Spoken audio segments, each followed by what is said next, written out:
আলাপটা বহু আগে থেকে আওয়ামী লীগের কাছ থেকে আছে। যখনই সামনে এসছে সেটা জবাব দেওয়ার চেষ্টা করেছি, টিভি টক শোতে এসছে, কথা বলেছি, আলাদাভাবে ভিডিও করেছি এখানে। সেই আলাপটা একটু বলে নেই এবং কেন আবার একটু কথা বলতে চাচ্ছি সেটাও বলবো। আলাপটা হচ্ছে ভারত বাংলাদেশকে তার স্বাধীনতায় সাহায্য করেছে। মানে বাংলাদেশের সাথে ভারতের যত সংকট আছে, যত সমস্যা আছে, ভারত বাংলাদেশকে কিছু দিচ্ছে না যখন বলা হয়, তখন এই ন্যারেটিভটা সামনে আমাদের আনা হয় এবং বলা হয় যেহেতু আমাদের স্বাধীনতায় ভারতের বিরাট রোল আছে, আমাদের সেটা ভেবে কৃতজ্ঞ থাকা দরকার।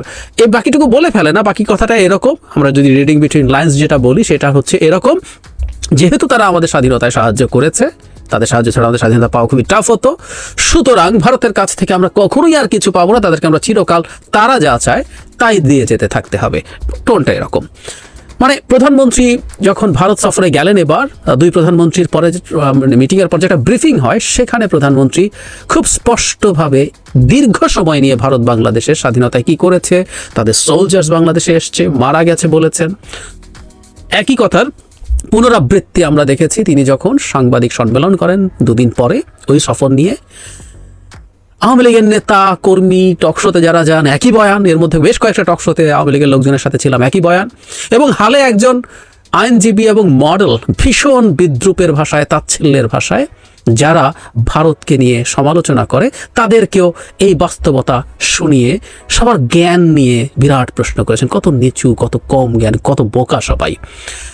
আমরা একটা জিনিস ধারণা করতে পারি, যখন একেবারে প্রধানমন্ত্রী থেকে শুরু করে একজন মডেল পর্যন্ত একই কথা একই বয়ান দেয়, তার মানে আমাদের কোনো একটা জায়গায় বয়ানটা উৎপাদিত হয়েছে এবং সেটাকে সবার কাছে ধরিয়ে দিয়ে ছড়িয়ে দেওয়ার জন্য বলা হয়েছে, এটা আমরা বুঝতে পারি। এবং তাতে বলবো এই বয়ান তৈরিটা এত কাঁচা, মানে মূর্খতারও সীমা থাকা দরকার যে এতটাই মূর্খ হয়েছে এই বয়ানটা, চিরকাল তারা যেটা দেয়। অবশ্য আপনি যা করছেন তাকে আসলে কোনো বয়ান দিয়ে ডিফেন্ড করা যায় না। যাই হোক, আবারও কয়েকটা কথা বলতে চাই, বলেছি কারণ এই আলাপটা আবার আছে মাঠে। বাংলাদেশকে ভারত মুক্তিযুদ্ধে সাহায্য করেছে, সিরিয়াসলি করেছে। এবং আমি ব্যক্তিগতভাবে মনে করি ভারতের এই সাহায্যগুলো না পেলে আমাদের জন্য মুক্তিযুদ্ধ করে স্বাধীন হওয়া টাফ হতো, কোনো সন্দেহ নাই। ভারত 3 ডিসেম্বর এখানে সরাসরি যুদ্ধে এনগেজড হয়েছে, সেটা যদি সরিয়েও রাখি, এর আগে পর্যন্ত আমরা মূলত একটা গেরিলা যুদ্ধ করছিলাম। এই গেরিলা যুদ্ধে আমরা পাকিস্তান মিলিটারির সাথে মূলত প্রথম দিকে বর্ডার এরিয়াগুলোতে তাদেরকে অ্যাটাক করছিলাম এবং আবার ভারতে পালিয়ে যাচ্ছিলাম, এবং স্বাভাবিকভাবে পাকিস্তান মিলিটারি ভারতের বর্ডার ক্রস করতে পারছিল না, সেটা ভারতের সাথে যুদ্ধ ঘোষণা হয়ে যায়। সাহায্য করেছে, আমাদের মুক্তিবাহিনীর ট্রেনিং হয়েছে, অস্ত্র দেওয়া হয়েছে, আমরা পেয়েছি তো ওখান থেকে ফর শিওর। এবং আস্তে আস্তে আমরা যে মুক্তাঞ্চল তৈরি করছিলাম, বিরাট একটা অংশে আস্তে আস্তে পাকিস্তান মিলিটারি পালাচ্ছিল, তাদের দিক থেকেই হয়েছে এটা। আমাদের শরণার্থী প্রচুর গেছেন, বিশেষ করে হিন্দু কমিউনিটির মানুষের উপরে জেনোসাইড, মানে আমাদের এই বাংলাদেশে মূলত জেনোসাইড যদি সংজ্ঞা আমরা মিলিয়ে দেখি, হিন্দুদের ওপরে জেনোসাইডের স্পষ্ট নজির আছে। তাদের জীবন বাঁচানোর জন্য এবং অনেক মুসলিম মানুষও গেছেন, ভারত 1 কোটির মতো শরণার্থীকে সাহায্য মানে তাকে থাকতে দিয়েছে। ভারত তো তখন গরিব দেশ করেছে এবং শেষ পর্যন্ত তো 3 ডিসেম্বর তারা এখানে এসেছে এবং সরাসরি পাকিস্তান মিলিটারির সাথে এনগেজড হয়েছে। কত মানুষ মারা গেছে আমি এসব সংখ্যাটা জানি না, খুবই ডিসপিউটেড একটা সংখ্যা, তারপরও তাদের সোলজাররাও মারা গেছে ফর শিওর। সো সব কিছু করে তারা বাংলাদেশের স্বাধীনতা বিরাট রোল প্লে করেছে আনডাউটেডলি। কিন্তু যে আলাপটা আমরা সবসময় সবাই জানি, তারপরও বলছি, ভারত বা যে কোনো দেশ, কোনো দেশে আরেকটা জায়গায় গিয়ে চ্যারিটি করে। আপনি যুদ্ধ করছেন, আপনার নিজের সোলজার মারা যাচ্ছে, আপনার বিরাট অর্থনৈতিক চাপ তৈরি হচ্ছে, আপনি ঝুঁকিতে পড়ছেন, পাকিস্তানের সাথে একটা বিরাট যুদ্ধ আপনার লেগে যেতে পারত, সব কিছু জেনে এমনকি আপনার দেশের ভেতরেও আক্রমণ হতে পারত অনেক বেশি স্কেলে। এই ঝুঁকিগুলো নিয়েছেন, বাংলাদেশকে স্বাধীন করে দিতে হবে। দারুণ স্বাধীন চেতা মানুষকেই পছন্দ করে, ইজ ইট? নো, আসলে করার দরকারও নেই। এই ফাজলামোটা আমাদের দেশে ভয় বসে বসে। ভারত তার জিও পলিটিক্যাল, জিও স্ট্র্যাটেজিক প্রয়োজনে পাকিস্তানকে ভেঙে দিতে চেয়েছে। আমরা বুঝি দুদিকে দুটো পাকিস্তান নিয়ে ঘর করার চাইতে একটা পাকিস্তান বাদ, এবং আরেকটাকে ক্রমান্বয়ে, এই জিনিসটা আমরা 71-এ বুঝি নাই, এখন অনেকে বলছেন ক্রমান্বয়ে এটাকে একটা কলোনিতে পরিণত করা, একটা ভাসাল স্টেটে পরিণত করা তাদের প্ল্যান ছিল। নাও যদি হয়ে থাকে, দুটো পাকিস্তান না, দুটো ফ্রন্ট থেকে একটা ফ্রন্ট আলাদা করে ফেলে দিলাম। দারুণ ব্যাপার। ভারতের এটা চাওয়ার কারণ থাকতেই পারে, সে তার স্টেটের ক্ষেত্রে চিন্তা করছে। এই দেশটা জন্মের সময় 47-এ তাদের মধ্যে যুদ্ধ বেঁধে কাশ্মীর ভাগ হয়ে গেল, 65-তে যুদ্ধ করেছে, 71 একটু আগেই তাদের মধ্যে পারস্পরিক যুদ্ধ হয়েছে। সুতরাং তাদের এই অবিশ্বাস আস্থা ভারতের স্ট্র্যাটেজিক্যালি এটা ভালো সিদ্ধান্ত ছিল। আর আমরা স্বাধীন হতে চেয়েছি, সো আমরা ভারতের সাহায্য নিয়েছি, স্বাধীন হয়ে গেছি। একটা পারস্পরিক দেনা পাওনার ব্যাপার। আমরা পেয়েছি ভারতের সাহায্যে স্বাধীনতা, দিয়েছি তোমাকে অনেক সেফ অ্যান্ড সিকিউরড একটা অবস্থা যেখানে পাকিস্তান দুর্বল হয়ে গেছে। তাহলে ভারতের কাছে ন্যূনতম কোনো কৃতজ্ঞতার প্রশ্ন আছে? আমি দেখি না। মানে ব্যাপারটা এরকম, আপনি পাড়ার মুদি দোকান থেকে একটা পণ্য কিনলেন, আপনি কি তার কাছে সকাল বিকাল গিয়ে আপনার কাছে আমি চিরকৃতজ্ঞ করেন? ওই তো আপনি তো পণ্যটা তার কাছ থেকে পেয়েছেন। আপনি করেন না, আমি করি না, কারণ আমরা টাকা দিয়ে কিনেছি, আমি পে করেছি আপনাকে এটা কেনার জন্য। আর আমি যদি মুদি দোকানদারের কাছে, যিনি বিক্রি করছেন, তার কাছে চিরকৃতজ্ঞ থাকে, তারও আমার কাছে চিরকৃতজ্ঞ থাকা দরকার। আমি যেমন আপনার কাছে পণ্য পেয়েছি, আপনি আমার টাকা নিয়ে ব্যবসা করে খেয়ে পড়ে আছেন। যেহেতু দুটো পারস্পরিক বিনিময়, আমরা কেউ কারো কাছে চিরকৃতজ্ঞ থাকি না। এটা হলো মোদ্দা কথা। আমরা কিনে নিয়েছি ভারতের সাহায্য। কি দিয়ে কিনে নিয়েছি? আমরা পাকিস্তানকে দুর্বল করে দেয়া কিনে নিয়েছি। ওটা বিরাট ব্যাপার ভারতের জন্য।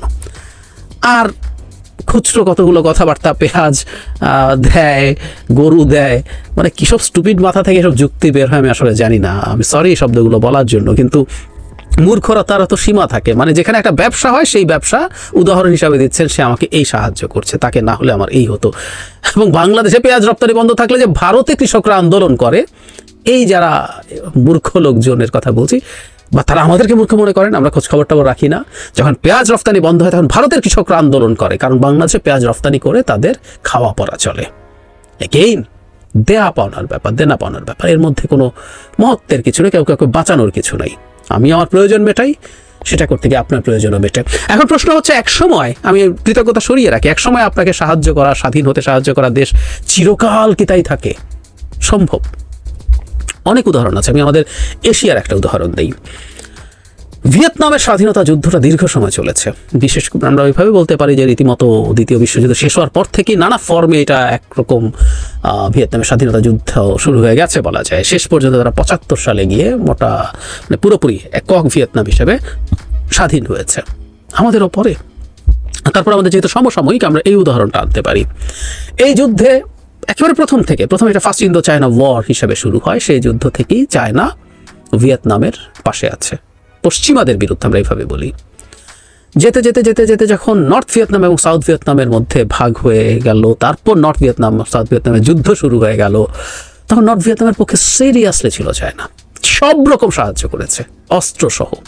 আমেরিকা যে ডিফিটেড হয়েছে, তার জন্য বিরাট সাহায্য চায়নার কাছ থেকে ভিয়েতনাম পেয়েছে, এবং শেষ পর্যন্ত তারা ইউনিফাইড ভিয়েতনাম স্বাধীন হয়েছে 75-এ এসে।